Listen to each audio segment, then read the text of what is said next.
Hello friends, मैं Abhishek Joshi, electrical engineering Birla group of companies. दोस्तों, आज हम लोग बात करेंगे कुछ ऐसे इलेक्ट्रिकल फार्मूलेस के बारे में जिनकी ज़रूरत आपको प्रैक्टिकल इंडस्ट्रियल वर्किंग के वक्त भी पड़ेगी। देखिए, चाहे आप आईटीआई का कोर्स करिए, चाहे आप पॉलिटेक्निक करिए या चाहे आप इंजीनियरिंग करिए, थ्रू आउट द कोर्स आपको बहुत सारे फार्मूलेस पढ़ने पड़ते हैं। बहुत सारे फार्मूलेस ऐसे होते हैं जिनके साथ आपको न्यूमेरिकल्स करना पड़ता है, कोर्स में वो सब शामिल होते हैं।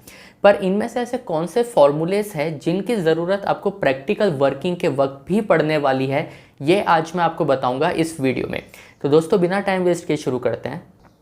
दोस्तों, सबसे पहला फार्मूला जिसकी ज़रूरत आपको प्रैक्टिकल इंडस्ट्रीज़ में पड़ेगी वो है power equals to √3 VI cos phi। देखिए, इंडस्ट्रीज़ में जो बैलेंस सिस्टम होते हैं, बैलेंस सिस्टम से मेरा मतलब ये है कि अगर तीनों ही फेज में equal amount of current flow हो रहा है तो उस सिस्टम को हम लोग बैलेंस सिस्टम कहते हैं। तो अगर आपको बैलेंस सिस्टम का पावर कैलकुलेट करना हो तो यही एक फॉर्मूला है जो आपके काम आएगा। ये एक फॉर्मूला ऐसा भी है जो आपको वोल्टेज और करंट के बीच का रिलेशनशिप बताता है। बहुत सारे लोग ये सवाल करते हैं कि वोल्टेज कम करने से करंट बढ़ेगा कि करंट कम होगा, ये कैसे पता चलता है। तो इन सवालों के जवाब भी आपको इसी फॉर्मूले से मिलते हैं। मैंने एक सेपरेट वीडियो भी बनाया है कि वोल्टेज कम करने पर करंट का क्या इफेक्ट पड़ता है। उस वीडियो में मैंने इस टॉपिक पर डिटेल में बात की है। पर यह एक ऐसा फॉर्मूला है जिसे आपको ध्यान में रखना चाहिए। बैलेंस सिस्टम के कैलकुलेशन करने के वक्त ये फॉर्मूला हमेशा आपके काम आएगा। इसके बाद दोस्तों, अगला फॉर्मूला आता है अनबैलेंस सिस्टम के लिए। देखिए, इंडस्ट्रीज में नॉर्मली दो टाइप के सिस्टम्स होते हैं, एक है बैलेंस सिस्टम और एक है अनबैलेंस सिस्टम। बैलेंस सिस्टम के बारे में हमने देख लिया है, पर अगर आपके सामने जो सिस्टम है वो अनबैलेंस्ड है तो अनबैलेंस सिस्टम के पावर कैलकुलेशन के लिए आपको VI cos phi ये फॉर्मूला यूज़ करने की ज़रूरत है। अभी कल के वीडियो में ही हमने ये प्रैक्टिकली कैलकुलेट करके देखा था कि अनबैलेंस सिस्टम में पावर कैसे कैलकुलेट किया जाता है। तो ये जो एक फॉर्मूला है ये भी आपको ध्यान में रखने की ज़रूरत है। इस फॉर्मूले का यूज़ भी लॉन्ग रन में आपको इंडस्ट्रीज में करने में यूज़ में आएगा। इसमें ध्यान रखने वाली बात यह है कि ये जो फॉर्मूला है power equals to VI cos phi, इसमें वोल्टेज आप 240 वोल्ट यूज़ करेंगे। इसका रीज़न क्या है ये आप कल के वीडियो में देखिएगा।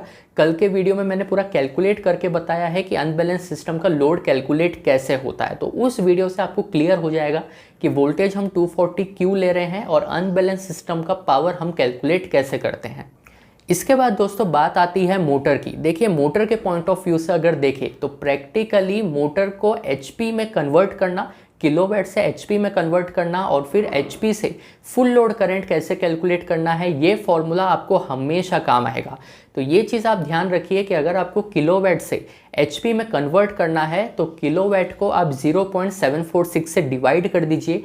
जो भी आपका आंसर आएगा वो सीधा HP में होगा, हॉर्स पावर में होगा। और उस हॉर्स पावर को जब आप 1.4 से मल्टीप्लाई करेंगे तो जो भी आपका आंसर आएगा वो मोटर का फुल लोड करंट होगा। ये एक शॉर्टकट मेथड है जो इंडस्ट्रीज में यूज़ किया जाता है। ये 1.4 कहाँ से आया है, ये हम किस तरीके से निकाल रहे हैं, इस पर भी मैंने एक वीडियो बनाया है। इन सब का लिंक मैं आपको आई बटन में दे दूंगा ताकि आप प्रैक्टिकली देख सके कि ये कैलकुलेट कैसे होता है। पर आज हम लोग फॉर्मूलेज की बात कर रहे हैं, तो ये भी एक ऐसा कन्वर्शन मेथड है जो आपको ध्यान में रखने की ज़रूरत है। इसके बाद दोस्तों अगली चीज़ आती है DG, डीजल जनरेटर सेट। देखिए, जब भी आप इंडस्ट्रीज में वर्क करने जाएंगे तो वहाँ आपको DG सेट देखने को मिलेगा।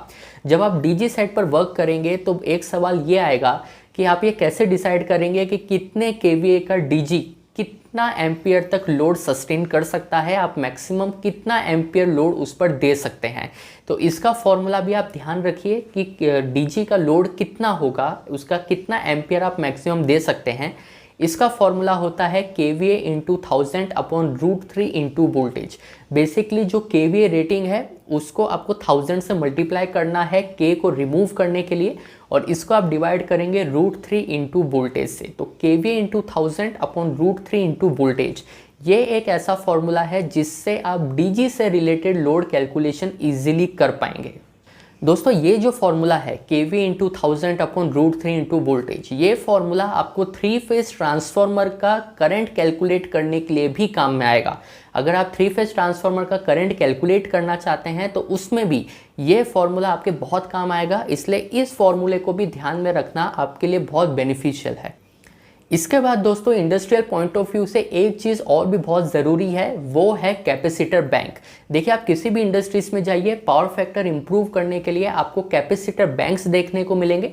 कैपेसिटर बैंक का यूज़ करके ही आप इंडस्ट्रीज में पावर फैक्टर को इंप्रूव करते हैं। अब इसमें सवाल ये आएगा कि कितने kVAR का कैपेसिटर बैंक आपको लगाना चाहिए आपके सिस्टम में, इसका कैलकुलेशन कैसे होता है। तो इसके लिए भी एक फॉर्मूला है, कितने kVAR का कैपेसिटर बैंक आप लगाएंगे इक्वल्स टू किलोवाट, आपके जो मोटर है, आपका जो सिस्टम है उसकी पावर रेटिंग कितनी है, तो equals to kilowatt tan of phi1 minus tan of phi2। ये सबसे बेस फॉर्मूला है। ये tan phi1 और tan phi2 कैलकुलेट कैसे होता है, हम इंडस्ट्रीज में प्रैक्टिकली कितने kVAR का कैपेसिटर बैंक लगाएंगे ये कैसे डिसाइड होता है, इस पर मैंने एक वीडियो बनाया है, इसका लिंक भी मैं आपको आई बटन में दे दूंगा। इस वीडियो में आप ये क्लियरली समझ जाएंगे कि कैपेसिटर बैंक का कैलकुलेशन कैसे होता है।